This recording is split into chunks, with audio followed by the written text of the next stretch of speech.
Hi everyone, thanks for joining me. Today I'll be showing you how to make this gatefold card, and it's actually a double gatefold, so it has two panels, and I did some watercoloring on it.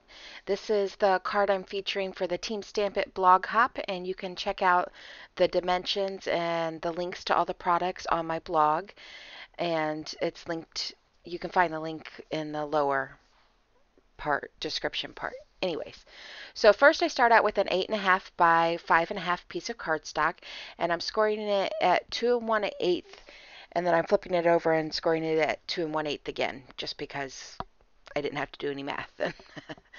So you'll see I flip the card over and then fold it, because you should be folding towards the mountain when you have your score line. So I'm just using my bone folder to make the creases really well. If you don't use a bone folder or something flat to crease this really well, your card will pop up a ridiculous amount. I mean, it's crazy how much it is.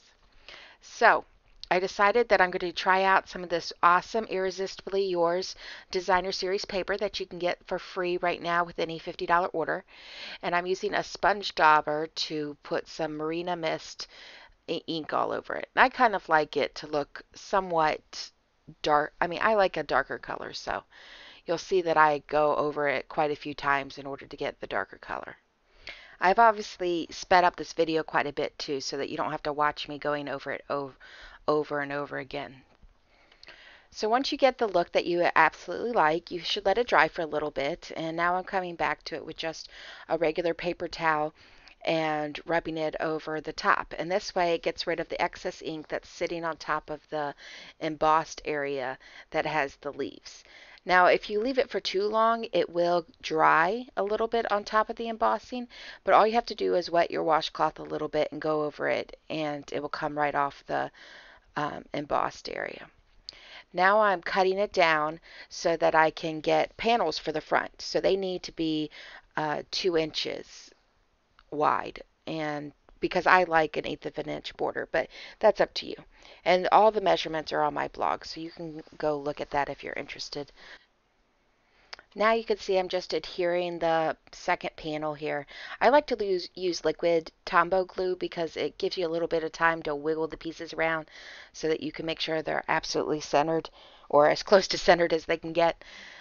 But you can easily use tape if you prefer. Now I'm going to use StazOn ink on this piece. I am stamping from the Moon Lake stamp set. This scene onto watercolor paper. That's why I'm using StazOn ink. And then I will watercolor it with my aqua painters, which I sped up it a little bit, so you'll see that. And I have to use StazOn cleaner for that image. Here I'm stamping the second greeting. First I thought I wanted to use Marina Mist for the greeting, which is World's Greatest Father, but then I decided that I would prefer to have it in chocolate chip. So I repeated it for a second time, and then I just trimmed that down till about the same size. Now you can see me using my aqua painters. I sped this up quite a bit so that you could watch the coloring process, but not get bored. You don't need to see every little detail, but pretty much I have chocolate chip down there that I'm using for the wood. I have garden green for the grass.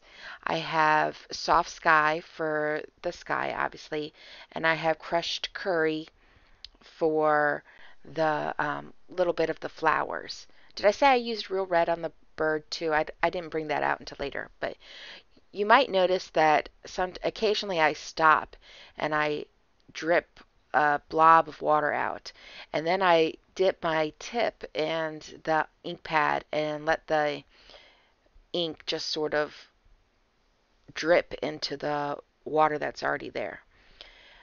One of the big things I did that I'm not sure you can tell, well, obviously you can tell because I'm showing it right here, but between all the colors, I used my heat tool to actually dry it, because I'm dropping so much water onto the watercolor paper. If you don't dry it between the colors, then they'll run together, and sometimes that's a desired look, but it's not what I was going for this image. So I dried it between all of the colors, and you could see me do that with the heat tool. Now I'm just putting the finishing effects on the bird, which is, I just used real red. I didn't I tried to make it a little dark on the wings, but I didn't do anything really special with it blending wise. Now I'm doing the interior sentiment. I love this sentiment from the Guy Greeting stamp set. It says, "No one can feel your shoes," and it actually has a little pair of work shoes that I'll be stamping in the corner in a second. I use chocolate chip ink for the shoes, and I use Marina Mist for the sentiment at the top. And then I'll just put that inside my card. I use liquid glue again so that I can wiggle it around once I put it in there, make sure it's on there straight. And it goes pretty quickly and pretty easily.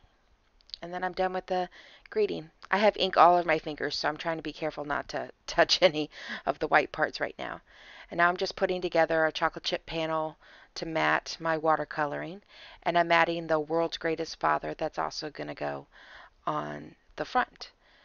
And once I get those matted, I need to decide exactly where I'm going to place them on the card. And then I need to take stamping dimensionals to raise it up a bit, but I only want to put it on half of the one side of it because I only want it to close on one side. That way they can crisscross open. So I put the dimensionals on the right side of the top panel, and now I'm putting it on the left side of the bottom panel and trying to center them. And then that's pretty much it.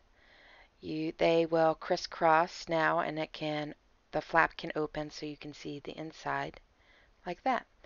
Looks gorgeous. Thank you for joining me today. I appreciate you stopping by. If you like this video, please give it a thumbs up and subscribe to my channel.